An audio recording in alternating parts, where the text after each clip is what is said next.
नमस्कार दोस्तों, आज हम बनाने जा रहे हैं एक मनपसंद डिश पनीर लबाबदार। इसे हमने 3 पार्ट में डिवाइड किया है। पहले मैरिनेट करना है पनीर को, फिर प्यूरी बनाना है और फिर प्यूरी बनाने के बाद इसको कैसे बनाएं उसके बारे में विधि है। सबसे पहले हम मैरिनेट कैसे करना है पनीर को उसके बारे में बताने जा रहे हैं। इसका मैंने आपको स्क्रीनशॉट में डाल के रखा है, आप इंग्रेडिएंट यहाँ से देख सकते हैं। सबसे पहले आपको बाउल में पनीर लेना है। पनीर में थोड़ा सा नमक डालना है। नमक डालने के बाद थोड़ा सा हल्दी डालना है। हल्दी डालने के बाद वहाँ पे थोड़ी लाल मिर्च पाउडर का डालना है। लाल मिर्च पाउडर आप देखिए हल्का ही डालिएगा, और यूज़ करना है तो कश्मीरी लाल मिर्च पाउडर यूज़ कीजिएगा। और उसे फिर आप अच्छे से मिलाइए। अच्छे से मिला के आप उसे ऐसा देखिए कि सब जगह पे लग जाए, और उसे आपको 15 मिनट अलग छोड़ देना है। अब आइए देखिए प्यूरी कैसे बनाना है। प्यूरी बनाने के लिए आपको जो विधि चाहिए, जो आपको इंग्रेडिएंट चाहिए, वो मैंने आपके सामने स्क्रीन पे रख दिया है। आप स्क्रीन को रोक के उसको पढ़ सकते हैं। आइए अभी जानते हैं इसे बनाना कैसे है। पहले तेल के अंदर आपको जीरा, लौंग और दालचीनी खड़े डाल के थोड़ी देर से फ्राई करना है, थोड़ी देर पकने देना है। फिर आप 4 इलायची डाल सकते हैं। एक बड़ी इलायची डालना है आपको। एक हरी लाल मिर्च, एक सूखी लाल मिर्च आपको डालना है। उसके बाद आप उसे अच्छे से सौटे कर लीजिए। सौटे करने के बाद उसमें आपको गार्लिक डालना है, जिंजर डालना है और ढेर सारा ओनियन भी ऐड करता है। ध्यान रखिए कि आपको पूरे समय इसे सौटे करते रहना, सो दैट वो लेना। इसमें आप जिंजर डाल सकते हैं, अदरक। अदरक से बहुत अच्छा टेस्ट आता है। आखिरी में आप कांदा डाल के, ज़्यादा कांदा डाल के आप उसे कुछ देर तक पकाइए और देखते रहिए। हर मोमेंट पर उसको थोड़ा थोड़ा सौटे करते रहिए, चलाते रहिए। चलाते रहने के बाद थोड़ी देर के बाद इसमें आप धनिए का डंठल डालिए और वाटरमेलन की सीड या मास्कमेलन की सीड जो भी आपको उपलब्ध होती है, आप उसे डाल सकते हैं। उसे डालने के बाद उसे फिर से आपको रेगुलरली सौटे करते रहना है। ध्यान रखिए ये वो विधि जो है प्यूरी बनाने की, ये आपको अनरीच एक टेस्ट देता है। कैशू नट डाल के आप उसको थोड़ा सौटे कीजिए।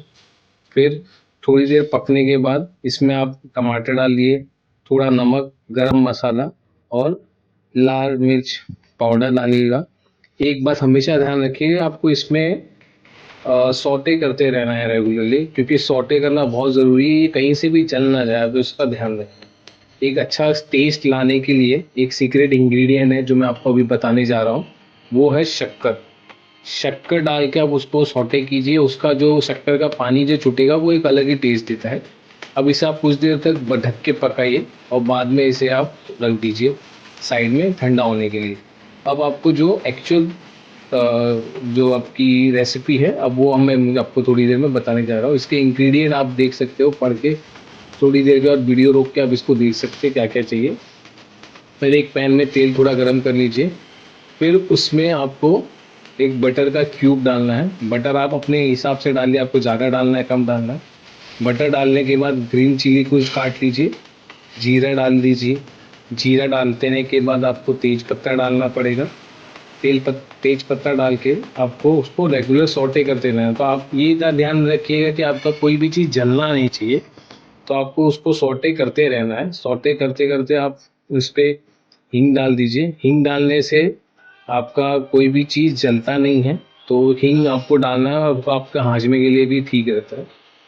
तो आप ये ध्यान रखिए कि आपको हींग डालना है। हींग अलग से हमेशा रख लीजिए, मैंने उसको इंग्रेडिएंट में शायद नहीं डाला है ना। आपका बारीक कटा हुआ कांदा ना, इसको हमने ग्राइंड नहीं किया, बारीक कटा हम कांदा डालते इसको सौटे कर रहे हैं, और ये इस तरीके से अक्खा ही रहेगा लास्ट तक के। अपने आप गल के जो उसके पानी छोड़ेगा वो एक अलग टेस्ट देता है।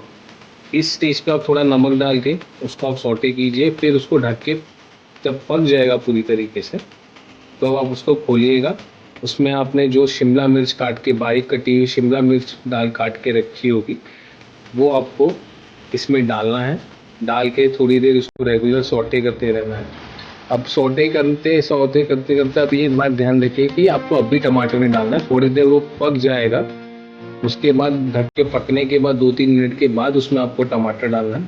टमाटर डालने के बाद जब उसको आप पका के फिर से खोलेंगे तो उसमें आपका जो नमक, टर्मरिक पाउडर, हल्दी पाउडर, लाल मिर्च पाउडर और जो आपका धनिया पाउडर है वो मिलाइए।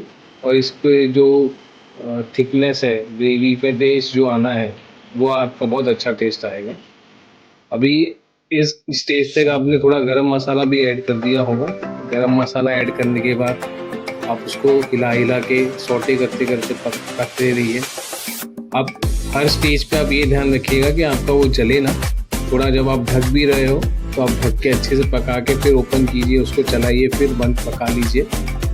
और थोड़ा पानी डाल के आप उसको ये जो भी आपकी जो सब्जियां आपने डाली है वो अच्छी तरीके से थोड़ा गल जाए, तब आप गलने के बाद उसको सौटे करते रहिए। अब जो आपने प्यूरी बना के रखी थी, वो प्यूरी जो आपने ग्राइंड करके उसको अलग से निकाल के रखा था, वो प्यूरी को आप छन्नी के थ्रू छान के उसको इस जो आपने अभी कढ़ाई में बनाया है, फ्राई किया है कांदा, टमाटर, शिमला मिर्च, उसमें वो प्यूरी को अच्छे से छान दीजिए छन्नी के थ्रू। छानने के बाद आप देखेंगे तो जो उसका प्यूरी का सख्त पार्ट है वो ये ऑलमोस्ट निकल गया होगा। अब उसको पानी डाल के गला भी सकते हैं। अब आप देखेंगे आपका जो एक्चुअल डिश बन के रेडी हो रहा है, वो डिश जो है ग्रेवी है, इसमें तेल आपको दिख रहा होगा। अब आप इसको चलाते रहिए, रेगुलरली चलाते रहिए और हमें ये प्यूरी को पकाना है। तो आप उसको ढक के कम से कम 5 मिनट तक पकाना, 5-10 मिनट तक पका सकते हैं, बट धीमी आंच पे। आप ध्यान रखिए धीमी आंच पे आपको उसको पकाना है। अब जब एक बार आपका प्यूरी रेडी हो जाता है, तेल अलग होना चालू हो जाता है, तो अब आप उसमें अपने जो मैग्नेट करके पनीर रखा हुआ है, आप उस पनीर को एक एक टुकड़ा आप डाल सकते हैं। और पनीर डालने के बाद आप उसमें कस्तूरी मेथी डाल दीजिए। कस्तूरी मेथी से हमेशा ध्यान रखिए, बहुत अच्छा टेस्ट आता है। कस्तूरी मेथी डालने के बाद आप इसमें पूरा मलाई डालिए। मलाई जो आपने अपने घर पे अगर रखा है, या तो आप आर्टिफिशियल या पैकेट वाला मलाई भी आता है आजकल, आप उसको यूज़ कर सकते हो। उसके बाद आपने कुछ पनीर अगर बचा के रखा है तो उसको आप ग्रेटेड करके डालिए, बहुत अच्छा टेस्ट आता है इसमें। और वो जब आप खाओगे तो एक अलग ही मज़ा आता है। इसके बाद आप इसमें थोड़ा धनिया डालिए और पानी डाल के मिक्स कीजिए। मिक्स करने के बाद आप इसको थोड़ा ढक के पकाइए लो फ्लेम में, कम से कम आपको 8 से 10 मिनट तक। आप ध्यान रखिए, मैं आपको बार बार ये बोल रहा हूँ कि पकाना इसको बहुत ज़रूरी है। 8 से 10 मिनट तक पकाइए। जब आप देखेंगे कि ये एक उबाल दे रहा है, मतलब आपका ये रेडी हो गया है। रेडी होने के बाद आप इससे पराठा, चावल, नान, कुलचे के साथ बहुत अच्छा जाता है, तो आप उसके साथ आइए और इसका आनंद लीजिए। अगर आपको अच्छा लगे ये तो प्लीज़ लाइक कीजिए, सब्सक्राइब कीजिए और कमेंट कीजिए अगर और आपको डिश देखना है तो। Thank you. राधे राधे दोस्तों।